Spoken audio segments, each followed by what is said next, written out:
Assalamualaikum warahmatullahi wabarakatuh. Ketemu lagi dengan saya di channel CBTech Indonesia. Kali ini kita kedatangan satu lagi STB televisi digital untuk kita review dari brand atau merek Open Box. Dan di sini tertulis Good Open Box ya. Untuk Open Box ini bagi penggemar receiver parabola tentunya sudah sangat familiar sekali. Karena ya untuk Open Box ini receiver parabola juga ada dengan merek yang sama. Kualitasnya tidak perlu untuk diragukan. Nah, ini harganya di pasaran sangat terjangkau di 100 ribuan rupiah saja, di bawah 150 ribu rupiah tepatnya. Nanti untuk link pembelian terbaik akan kita sertakan di deskripsi video. Untuk fitur yang terdapat pada STB ini kurang lebih adalah hampir sama saja seperti yang terdapat pada STB televisi digital yang lain. Baru mendukung untuk H264 saja, belum mendukung untuk H265 atau Hef-C. Dapat juga digunakan untuk memutar MP3, ada HDMI out-nya pastinya, dapat juga digunakan untuk merekam dan seterusnya. Bahkan di sini juga dapat memutar IPTV ya, ada YouTube dan pastinya dapat terkoneksi ke internet dengan menggunakan USB Wi-Fi dongle. Nah, terkait dengan USB Wi-Fi dongle koneksi ke internet, nanti kita akan cobakan juga dengan menggunakan media yang lain seperti USB LAN Ethernet adapter dan seterusnya. Nah, penampakan untuk boxnya sisi per sisi adalah seperti yang terlihat. Untuk resolusinya adalah Full HD 1080p ya, kurang lebih adalah seperti itu. Baik, selanjutnya kita akan coba lihat kelengkapan apa saja yang kita dapatkan dalam paket penjualannya.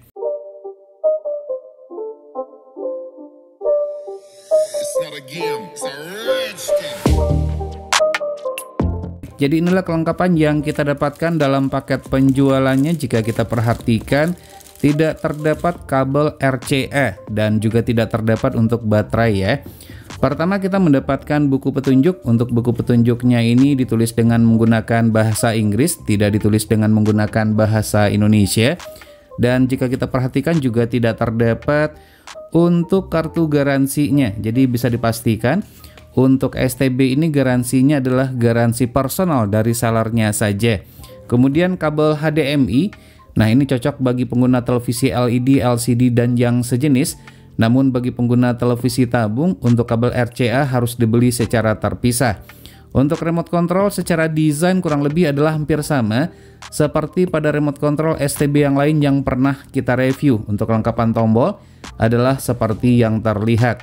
Untuk tombol-tombolnya ini tidak terlalu empuk, jadi masih terasa enak pada saat kita tekan. Namun jika dibandingkan dengan STB Venus Mini cabai rawit untuk remote controlnya, Venus Mini cabai rawit jauh lebih enak jika dibandingkan dengan remote control Open Box ini. Begitu juga dengan build quality-nya, nah ini ya terbuat dari plastik ya, juga lebih enak Venus Mini cabai rawit jika dibandingkan dengan yang ini. Namun demikian bukan berarti ini kualitasnya tidak baik. Nah, untuk baterainya, dia menggunakan dua buah baterai AAA yang harus kita beli secara terpisah. Nah, ini adalah STB-nya ya. Untuk STB-nya ini build quality, dia terbuat dari metal atau besi. Ventilasi udara terdapat pada sisi bagian atas, kemudian juga terdapat pada sisi bagian samping kanan, termasuk pada bagian samping kiri, bahkan pada bagian bawahnya pun juga terdapat ventilasi udara. Nah, ini merupakan front panel, kita kletek saja. Nah, pada front panel ini untuk tombol semuanya sangat lengkap sekali, jadi dengan tanpa menggunakan remote control pun ini masih tetap dapat kita operasikan. Ada tombol power, tombol OK, panah kiri kanan, kemudian menu, kemudian tombol plus dan minus semuanya ada.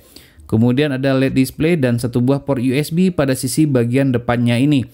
Namun untuk port USB-nya ini terdapat kelemahan, harus hati-hati pada saat kita mencolokkan USB Wi-Fi dongle, flash disk dan seterusnya.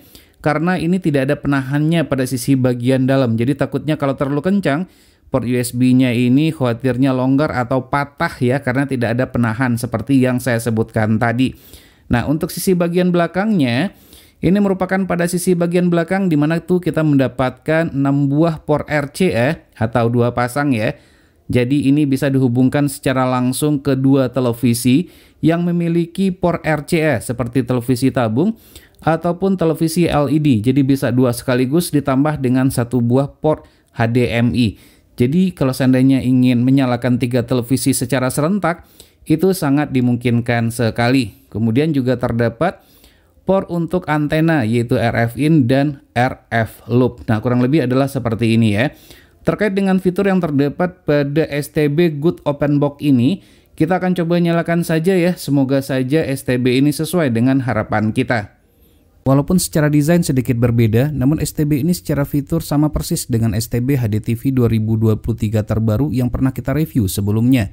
Dapat dihubungkan dengan televisi tabung dengan resolusi maksimal 720p dan televisi LED atau yang sejenis dengan maksimum resolusi 1080p Full HD. Berikut spesifikasi Good Open Box T15.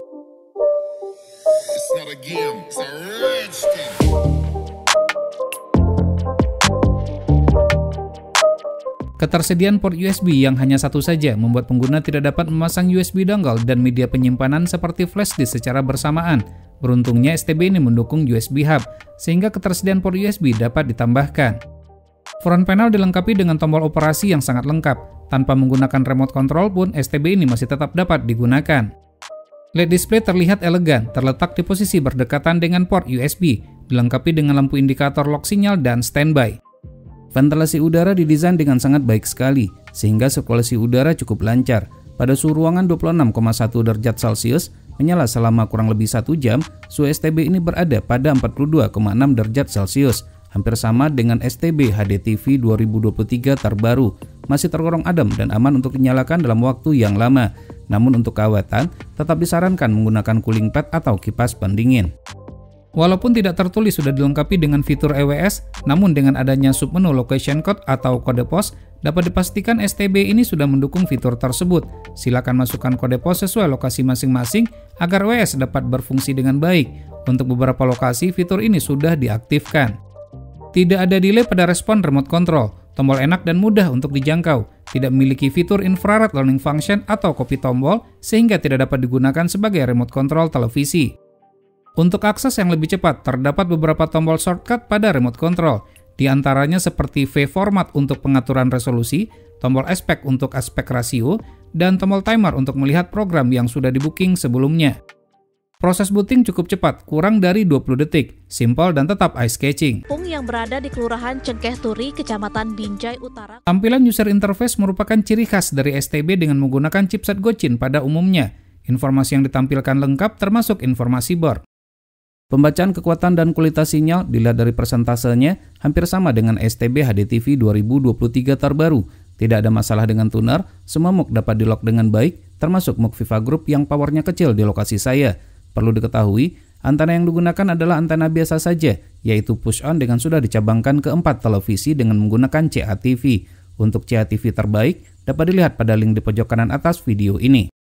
Walaupun terdapat perbedaan, namun bisa dikatakan untuk kedua STB tersebut kepekaan sinyal sama saja, dengan menggunakan antena yang sama di lokasi saya, hanya berbeda di pembacaan sinyal saja. Berbeda dengan STB chipset Sunplus, di mana audio terjadi over volume sehingga suara menjadi pecah. Pada STB ini aman, audio jernih di saat memutar video.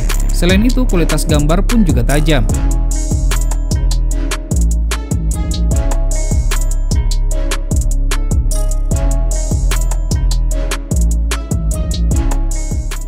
Perpindahan channel SD dan HD lancar, di mana terdapat freeze atau layar membeku di saat perpindahan channel.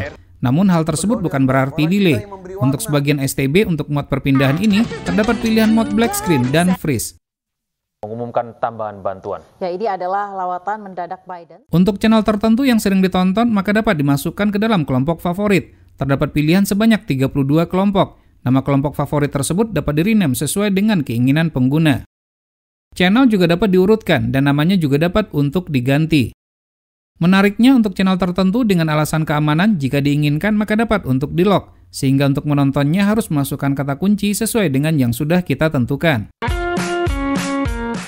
Sama dengan STB yang lain, Good Open Box T15 juga dilengkapi dengan fitur EPG. Jika tersedia, fitur ini memudahkan bagi kita untuk melihat susunan acara, termasuk sinopsis tayangan yang akan ditonton. Dengan fitur record dan time shift, maka kita dapat merekam tayangan tertentu dan mempost tayangan tersebut untuk sementara waktu. Jangan lupa untuk memasang flash disk ataupun hard disk terlebih dahulu melalui USB port yang sudah tersedia. Seperti yang sudah disebutkan, STB ini mendukung penggunaan USB hub dengan tanpa membutuhkan power tambahan. Cukup stabil untuk pemasangan USB Wi-Fi dongle dan flash disk secara bersamaan. Sekarang kita masuk ke tampilan menu dan akan kita bahas satu persatu untuk fitur-fitur pentingnya saja. Dikarenakan rancu, maka pilihan bahasa OSD kita pilih bahasa Inggris. Desain tampilan menu biasa saja, sama dengan HDTV 2023 terbaru, merupakan tampilan klasik bukan merupakan tampilan Metro yang dapat kita temukan pada sebagian STB, seperti Tanaka T2 Jurassic versi 3 dan lainnya. Pada pilihan program, tidak terdapat pilihan LCN dan ACU, yang sangat disayangkan sekali, padahal pilihan ini penting untuk update channel secara otomatis dan pengurutan channel. Pilihan volume scope berfungsi untuk pengaturan volume. Terdapat dua pilihan, yaitu global, di mana volume disamaratakan untuk semua saluran yang tersedia, dan channel untuk pengaturan volume yang berbeda untuk masing-masing saluran. Sementara untuk channel edit berfungsi untuk manajemen channel, seperti mengurutkan dan lain-lain. Lengkapnya silakan cek link video yang terdapat di pojok kanan atas video ini. Pilihan picture berisikan pengaturan untuk resolusi dan beberapa pengaturan lainnya. Kecerahan LED display dapat diatur dengan 3 tingkatan pilihan pada opsi panel setting. Pada menu search atau pencarian dapat dilakukan secara otomatis dan manual. Pastikan pilihan search mode adalah DVB T2.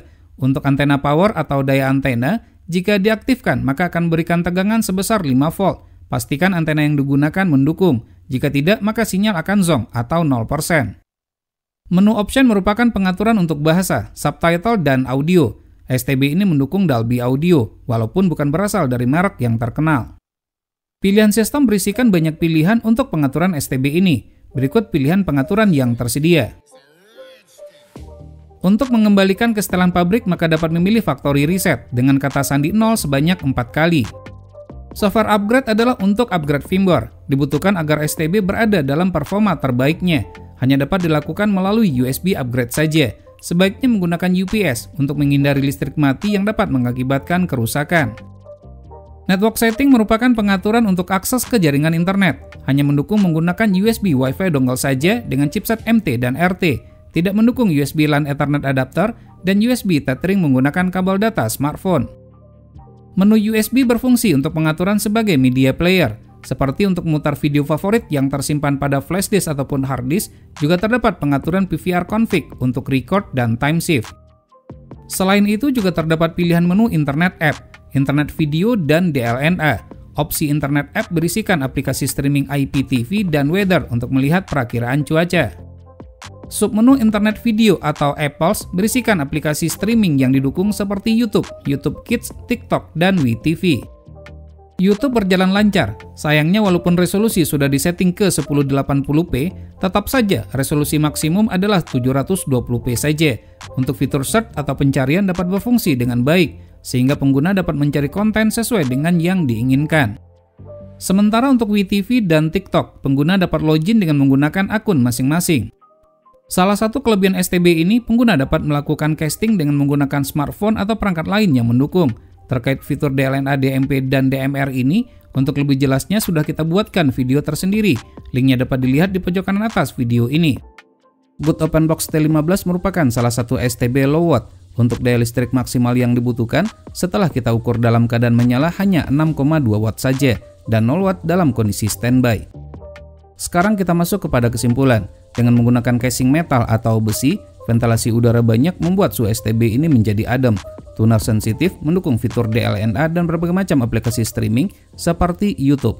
Tidak mendukung DVB-to-IP dan SAT-to-IP. Akses ke jaringan internet hanya melalui USB Wi-Fi dongle saja. Dengan mempertimbangkan sisi kelebihan dan kekurangan, STB ini cocok untuk dijadikan sebagai salah satu referensi pilihan STB TV digital dengan harga yang terjangkau. Baik, demikianlah video review ini. Semoga bermanfaat. Jika suka silakan tekan tombol like, jika tidak silakan berikan komentar yang membangun. Jangan lupa untuk terus mensupport channel ini, cukup dengan cara subscribe, share ke media sosial masing-masing, dan tekan lonceng agar selalu mendapatkan notifikasi video terbaru. Terima kasih, sampai ketemu lagi di video berikutnya.